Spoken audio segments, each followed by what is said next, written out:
খুঁটিনাটি রান্নাবাটি কুকিং চ্যানেলের পক্ষ থেকে আবারও একবার আপনাদের সকলকেই স্বাগত জানাই।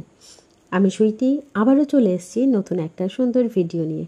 তাই রান্না করেছিলাম একটুখানি ওল, সাথে দিয়েছিলাম অল্প সয়াবিন। চলুন তাহলে সম্পূর্ণ রেসিপিটা আপনাদের সঙ্গে শেয়ার করে নিই।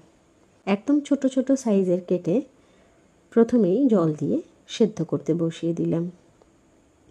অল্প একটু লবণ এবং হলুদও দিয়ে দিলাম, যাতে লবণের স্বাদটা ওলগুলোর মধ্যে সুন্দরভাবে ঢুকে যায়।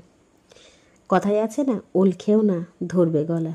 তাই এই ধরবে গলার কিছু একটা উপায় তো বের করতে হবে, গলা ধরানো চলবে না, তাহলে কিন্তু আর কেউ খেতেই চাইবে না। তাই দিয়ে দিয়েছি একটুখানি লেবুর রস। এবার লেবুর রস দিয়ে ওলগুলোকে বেশ কিছুক্ষণ সেদ্ধ করে নেব। এই জন্য একটা ঢাকা চাপা দিয়ে দিলাম। যতক্ষণ না জল একটুখানি মরে যায় ততক্ষণ পর্যন্ত সেদ্ধ করলেই হবে। দেখুন মোটামুটি ওলগুলো সুন্দরভাবে সেদ্ধ হয়ে গেছে। তাই এরবার হবে কষানোর পালা।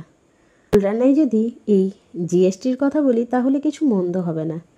আজকে রান্নাতেই দেব একটুখানি গরম মশলা, যার প্রথম অক্ষর জি, দিচ্ছি অল্প একটু সবজি মশলা, যার প্রথম অক্ষর এস, এবং দেব তিখালাল, যার প্রথম অক্ষর টি। তাই শর্টকাটে জিএসটি ওল বললেও রান্নাটার নাম খুব একটা ভুল হবে না মনে হয়। চলুন তাহলে এবারে কষিয়ে নিই। তাই কড়াইয়ে প্রথমেই দিয়ে দিলাম অল্প একটু সর্ষের তেল, দিয়ে দিচ্ছি অল্প একটু পাঁচফোড়ন। ফোড়ন হিসেবে দিলেও হবে, না দিলেও চলবে। ফোড়ন বেশ গরম হয়ে গেছে এবং ভাজা ভাজা হয়ে এসেছে।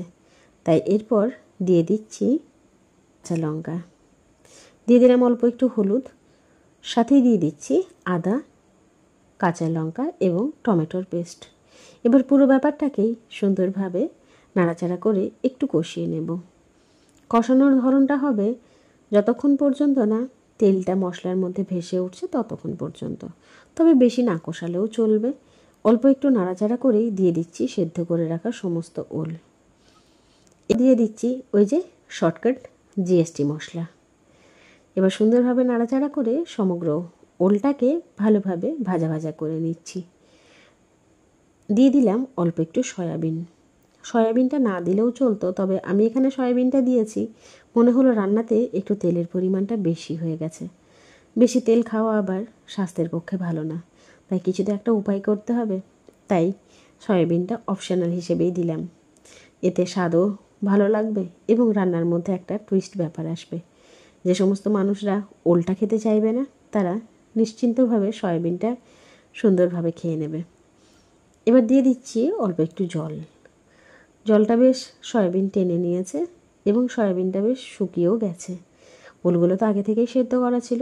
দেখুন কি সুন্দরভাবে ওল সয়াবিনের কম্বিনেশনটা হয়ে গেল। অতি অবশ্যই বাড়িতে কিন্তু ট্রাই করবেন। শুকনো মুড়ি কিংবা ভাতের সঙ্গে এই ওল সয়াবিনের কম্বিনেশনটা দারুণ। খুব প্রিয় একজন মানুষ আমাকে জানিয়েছে মুড়ির সঙ্গেও যে ওলের তরকারি খাওয়া যায়, এটা কিন্তু আমার জানা ছিল না। আজ প্রথমবার খেলাম এবং জানলাম। তাই ওর কথাটা এখানে না বললেই নয়।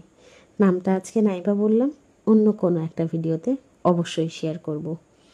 চলুন আজকের মতো তাহলে আসি। Good night. সকলে খুব ভালো থাকবেন। অপেক্ষায় থাকবেন সামনের দিনের ভিডিওগুলোর জন্য। ধন্যবাদ।